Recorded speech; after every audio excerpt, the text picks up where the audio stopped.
সূরা ইখলাসে আছে কুল হু আল্লাহু আহাদ, বলো আল্লাহ এক ও অদ্বিতীয়।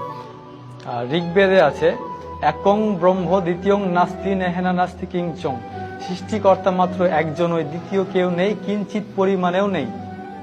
তখন আমার মাথায় চিন্তা আসলো যে সৃষ্টিকর্তা যে একজন, কিন্তু আমরা তো অনেক ধরনের মূর্তির পূজা করি, তাহলে এগুলো কোত্থেকে আসলো? অথচ বেদে আছে নাচ্চি কাচ্চি জাদিতা না জাদিপা নাস্তি প্রতিমা আস্তি, সৃষ্টিকর্তার কোনো প্রতিকৃতি নেই, কোনো ছবি নেই, কোনো মূর্তি নেই, কোনো ফটোগ্রাফি নেই, কোনো আইডলস নেই। তাহলে আমরা কেন এই ভ্রান্তিক বিষয়গুলো নিয়ে পড়ে থাকবো? আমার চিন্তা ভাবনা শুরু হলো, আরো জানলাম। হিন্দু ধর্মের কল্কি অবতার নামে একটা বই আছে, ওই কল্কি অবতারে একটা শেষ অবতার যার নাম হবে নরসংসা। নরসংসা অর্থাৎ প্রশংসিত ব্যক্তি। প্রশংসিত ব্যক্তিকে আপনি যদি আরবিতে নিয়ে যান তাহলে হবে মোহাম্মদ। মোহাম্মদ অর্থ হচ্ছে প্রশংসিত ব্যক্তি। ওই থেকে আর কি মনের মধ্যে একটা খটকা, যে আরেকটা মন্ত্র আমি পেলাম কল্কি অবতারে, লা ইলাহা হরিতি পাপং ইল্লো ইলাহা পরম পাদম জন্ম বৈকুণ্ঠ অপরিণীতি জপি নাম মোহাম্মদম। এখানে আল্লাহর কথা আছে, রাসূল সাল্লাল্লাহু আলাইহি সাল্লামের কথা আছে। তখন আর কি আমি পুরোপুরি শিওর হয়ে গেলাম। তারপরে আরো মন্ত্র আছে, হতারমিন্দ্র মহাসুরেন্দ্র অল্লং জ্যেষ্ঠং শ্রেষ্ঠং পরমং ব্রহ্মং অল্ল অল্ল রাসূল মোহাম্মদং অল্ল অল্ল লাল লিখিতং। এই ধরনের এই মন্ত্রগুলোতে আর কি কল্কি অবতারে মোহাম্মদের, আমাদের যে নবী, শেষ নবী মোহাম্মদ সাল্লাল্লাহু আলাইহি সাল্লামের কথা আছে। এগুলা ধীরে ধীরে আমি বুঝতে পারলাম শুধু যে ইসলাম ধর্ম সত্য এই কথাটা যাচাই করিনি, যে খ্রিস্টান ধর্ম কেন সত্য নয়, বৌদ্ধ ধর্ম কেন সত্য নয়।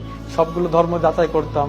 বিভিন্ন পাদ্রীরা প্রশ্ন করতো ডক্টর জাকির নায়েককে, বিভিন্ন ধর্মের যাজকরা আসে প্রশ্ন করতো, যে ডক্টর জাকির নায়েক যেসব উত্তর দিতেন কোরআন হাদিস থেকে, আশ্চর্যজনক।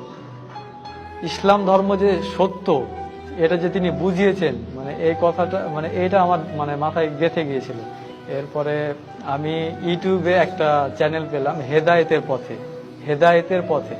এখানে গিয়ে আমার দিনী ভাই আব্দুর রহমান ভাইয়ের ওনার সাক্ষাৎকারটা আমি দেখলাম। আল্লাহর কসম, আল্লাহর কসম, এই ভিডিওটা দেখার পরে আমার এই মুহূর্তে ইসলাম ধর্ম গ্রহণ করতে হবে এরকম একটা চিন্তা ভাবনা আর কি। ওনার নাম্বারটা নিলাম, নাম্বারটা নিয়ে ফোনে সেভ করে রাখলাম। তো তার পরের দিন আমি মাঠের মধ্যে গিয়ে ভাইকে ফোন দিলাম। বাড়িতে থাকলে হয়তো কেউ জানবে বা আমার কথা শুনে হয়তো কেউ আমাকে বিভ্রান্ত করার চেষ্টা করবে। তো আমি ফোন দিলাম ভাইকে, ভাইয়ের সঙ্গে যোগাযোগ হলো। তো ভাই আমাকে একটা প্রশ্ন করেছিল যে তুমি যে ইসলামে আসবা, তুমি কি ইসলামের প্রতি ঠিক থাকতে পারবা? তো আমি আপনাকে ওনাকে বলেছিলাম যে আপনার এই ঈমানদীপ্ত সাক্ষাৎকার দেখলাম, এরপর আপনি যদি এত দূর পর্যন্ত আসতে পারেন তো আমি কেন পারবো না, আমিও তো একজন মানুষ। উনি বলল আচ্ছা ঠিক আছে। তারপরে ওনার কাছে আমি কলেমা শাহাদাত পড়লাম।